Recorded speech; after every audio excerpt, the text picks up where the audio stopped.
Isang mapagpalang araw po sa inyong lahat. Sana nasa mabuting kalagayan ng lahat. Papunta po kami ngayon ng Osaka Castle. Bali, 2 days na po namin dito sa Osaka, Japan. So, bago ka makarating ng first destination namin ng Osaka Castle, ay kailangan mo mag-train.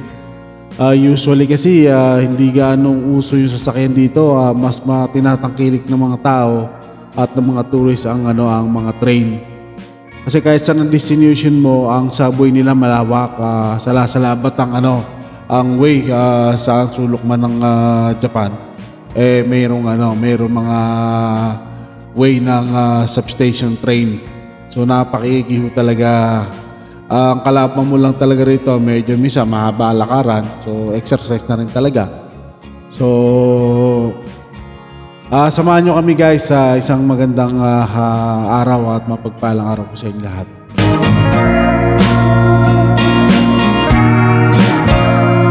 So guys, from Namba, Osaka, Japan, going to Osaka Castle Park. Medyo mahaba-haba rin. So ilang lipat din kami kung di ako nagkakamali. Siguro mga 3-4 na lipat ng train. So medyo mahababang lakaran din at kalaban mo talaga rito yung pagod ng paa mo. So para sa akin, exercise na rin din nito at saka kagandahan dito talagang nakikita mo yung view ng entire Japan. So kailangan yung Google Map mo at saka data mo, kailangan yun talaga kasi nakakalito. Although yung kanilang mga sign naman may English saka Japan. Tapos meron silang mga naka-quote kung baga Station 10, Station 1 o Platform 2. So kung aaralin mo, hindi rin naman kahirapan. So kailangan mo rin magtanong at kailangan yung Google Map mo rin ang gagamitin mo. So translator Google Map ang minsan na ginagamit namin para pag tinype mo doon o mag-voice over ka doon sa Google mo, translate. So pwede mo ipabasa sa kanila. So mababait talaga sir, mababait talaga sila. Talagang i-assist kanila. Iba nga na-stress pag hindi nila naibigay sa iyo ng Sila pa yung na-stress minsan pag hindi nila naibigay sa iyo na output na maayos yung tinatanong mo. So although sa ibang mga native dito talagang hirap sa English, pero mapupunan mo na sa side word nila, sign nila. Talagang napaka matulungin nila mga tao.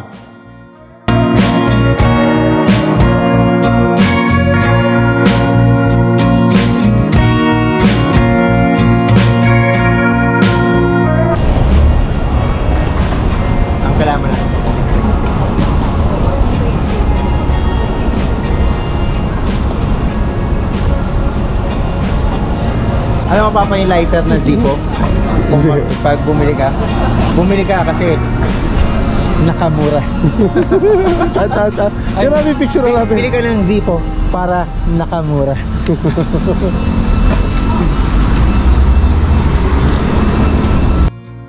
So medyo mahaba rin ang lakarin. So minsan dinadaan lang namin sa biruan para medyo hindi nararamdaman yung pagod. So dito mga kaibigan, kailangan nyo talaga magdala ng extra damit nang sa ganun hindi naman pawis na pawis matutuyo sa katawan nyo at baka sakit pa magiging makuha nyo pulmonya. So dapat may extra tayong damit talaga kasi medyo mahaba mga lakaran ng mga pasyalan dito pagka munang train palipat-lipat. So kailangan mo talaga extra damit.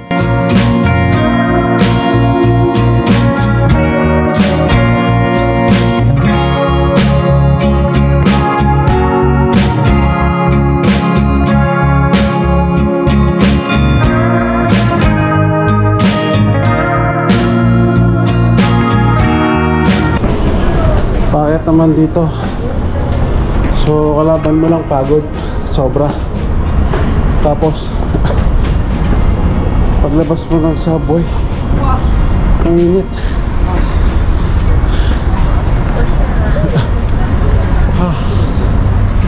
Pagod, init.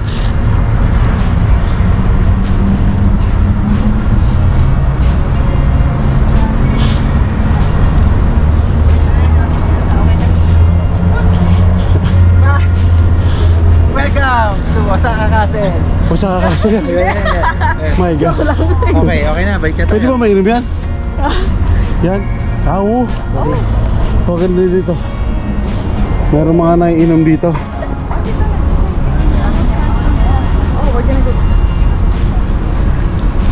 Oh, papa. Babalik ka kami. Lolo. Kel. Lolo, I will go to castle. Kahit saan may machine, kaya pwede ka order ng ano, tubig. Mainom. Tapos dito may parang may drinking fountain sila, guys. Pasok. So, anong lugar to, Sunny?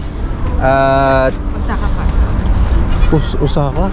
Hindi, papunta pa lang tayo. Ano pa lang to? Wala. Ito ata yung tinigilan ng Lolo Bonifacio ko at saka si ano, Yamashita. Yan ata, oo. Si ano? Ano mo tayo? Si Sangoku. Makoma, ayan ba yung ano? Ano tama, preserve nila yung bahay ni ano. Yan yung nakita si Mahoma at si ano, si Maximilio. Oo. Nakalimutan na ba yun? Ano, hindi, yan, natatanda ko na nga eh. Nung makita sila, doon lang na-invento yung Max Fried Chicken. Kaya, Galing. Oo. Teka, sige. Super discipline ang mga tao rito. Bago tumawid talaga, hantayin muna na ano, mag-green talaga. Not like the Philippines, habol pa talaga. So here, very disciplined. Oh. So dito, patawid na tayo sa may park. So malapit-lapit na yung Osaka Castle. So dito, first base lang dito ng park nila. So pwede ka rin naman sumakay ng electric car papunta dun sa Castle Park. So sa amin hindi na kami sumakay kasi para ma-enjoy na namin. Although pagod ka park nung ano yun pagtuturis so kailangan magtiis din talaga. So bandang kaliwa nito papuntang Osaka Castle na. So medyo malapit-lapit na at konting ano na lang, andun na kami.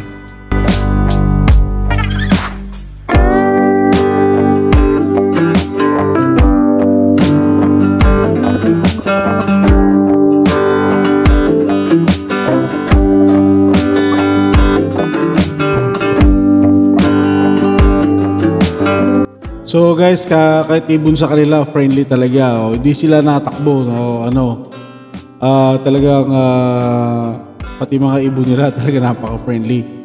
So dito, park na rin na to ng Osaka Park. So although yung pinaka-castle nila doon sa may bandang kaliwa pa. So dito, pag nakikita mo yung mga ganitong view, talagang nakakawala ng pagod. Kasi talagang ganda, na-preserve nila yung area. Tingnan nyo yung wall. Mga sinaunang gawa to yung wall nila ng tanaw ko na yung yung Osaka Castle ng kabila. So the rest of the materials na ginamit dito talagang kung di ako nagkakamali parang copper at saka alloy and then the wall talagang ang lalaking tipak ng hindi ko alam kung marble o solid na bato. So yung tubig talaga napakalinis din na mga kaibigan.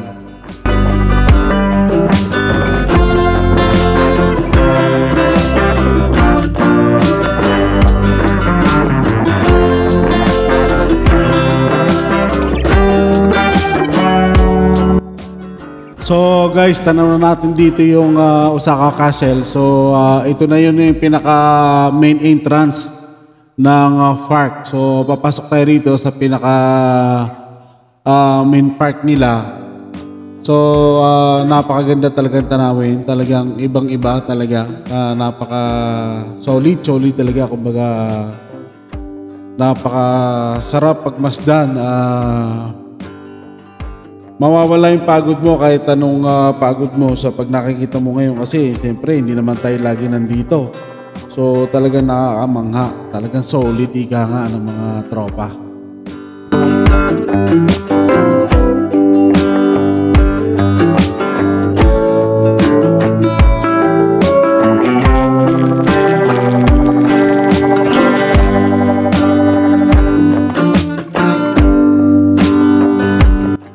So guys, yung nakikita nyo rito sa may left side ko, hindi pa yan yung pinaka main castle nila, mas malaki pa doon sa pinaka loob. So ito para mga ano lang nila to, yung mga maliliit. So pinaka main na malaking castle nila yung sa pinaka right side at papasok tayo rito. So pinaka dulo pa. So malaki tong area na to, guys. Hindi lang ilang casa lang may mga maliliit. So ito yung pinaka main entrance na pinapasukan natin to. So guys, ito yung secondary wall gate nila rin.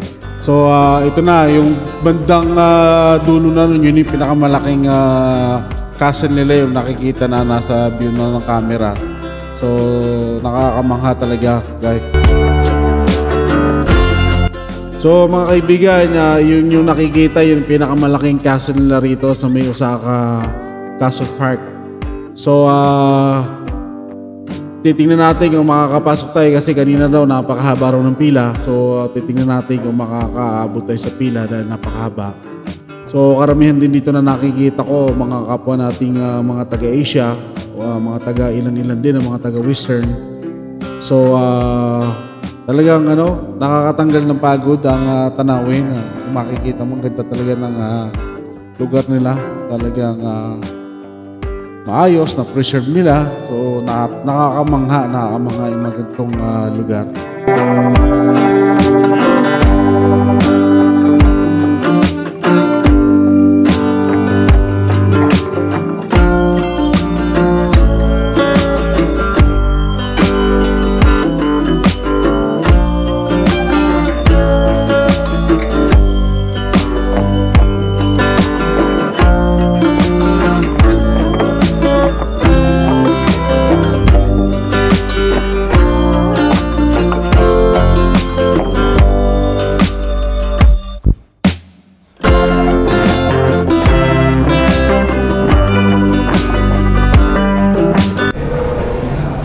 So biglang umambon nandito na kami sa loob. Sumilong muna kami. Osaka. May folding bike dito po meron. Yung lakad na to, sak. Diba? Kasi kung may mga, yung mga dumadaan, bisikleta lang sila. Diba? So, we're going to lunch. It's already 12 o'clock. Meron tayo kami yung kakapagkama. Muna tayo, palamig muna tayo. Sige na, go na, ikaw din. No. Ay, tumingin tayo. Kaganda dito, near from castle. Picture na natin, dali. Picture ko kayo dyan. Dito. So, nagkita rin kami rito ng kaibigan kong ninja. Kaso matigas na siya. Ginawa na lang nilang pang display. So, maglalunch muna kami guys. Kasi alam na 12 o'clock onward na rin. Panahon na rin ng tanghalian at lumakas yung ulan. Kaya pumasok kami ito sa kabilang castle building. So habang naghahanap kami na makakainan, may mga nakikita rin kami mga kapwa natin Pilipino na nandito, mga kababayan. So dito naman hindi ka naman mahihirapan dahil pag ginutom ka, marami makakainan, marami rin mabibili rito ng mga pampasalubong. So may mga libre rin minsan na tubig na machine dito sa mga area nila ng mga pasyalan. So yun ang kagandahan doon, mga kapatid.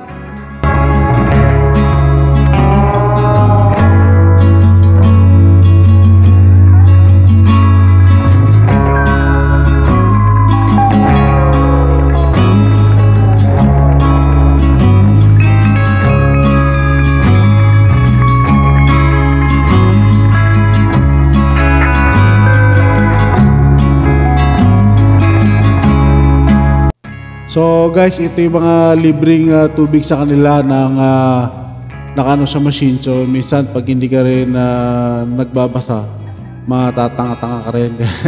Kailangan mo pindutin nyo sa pinakailalim. So pag pinipindot mo, nagkakaroon siya ng tubig. Pag binitawan mo, mawawala siya. So galing talaga ng lahat ng machine, puro high-tech dito mga kapatid.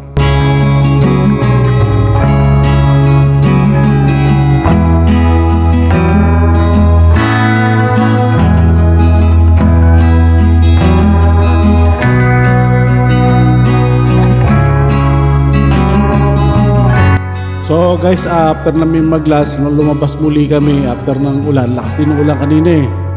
So pagkakataon naman na mag-take picture kami dahil siyempre remembrance, sayang yung punta mo kung wala kang makukuha ang take picture eh. So isa yun sa remembrance natin sa ating paglalakbay, ang picture at sa mga video. So pagkakataon na bang tumilay yung ulan, baka biglang bumusulit, so nag-picture muna kami mga kapatid.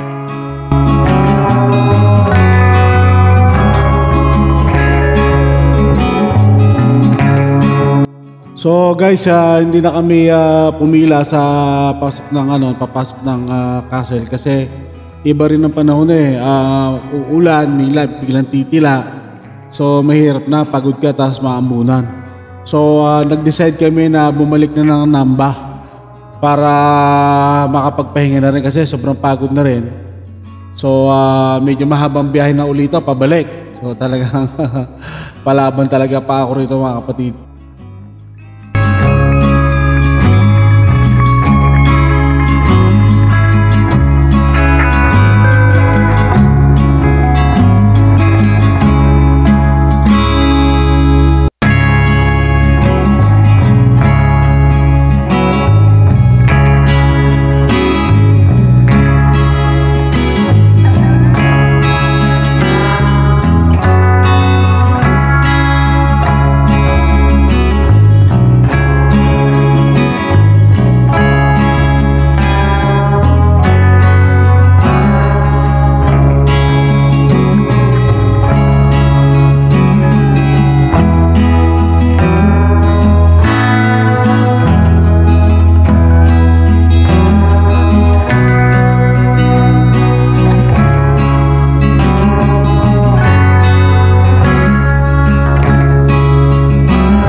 Too hot in here guys.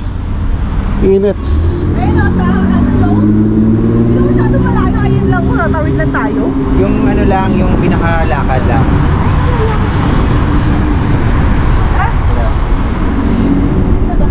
15 minutes na lang. Ayun lang, natatagusin lang natin to. Pak.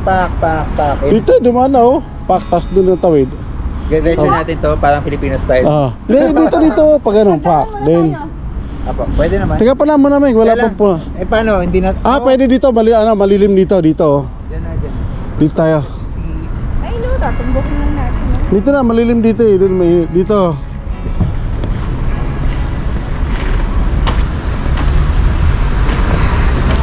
Plano ko rito ng transportation ng tricycle para kahit pa paano yung mga iskinita mapasok.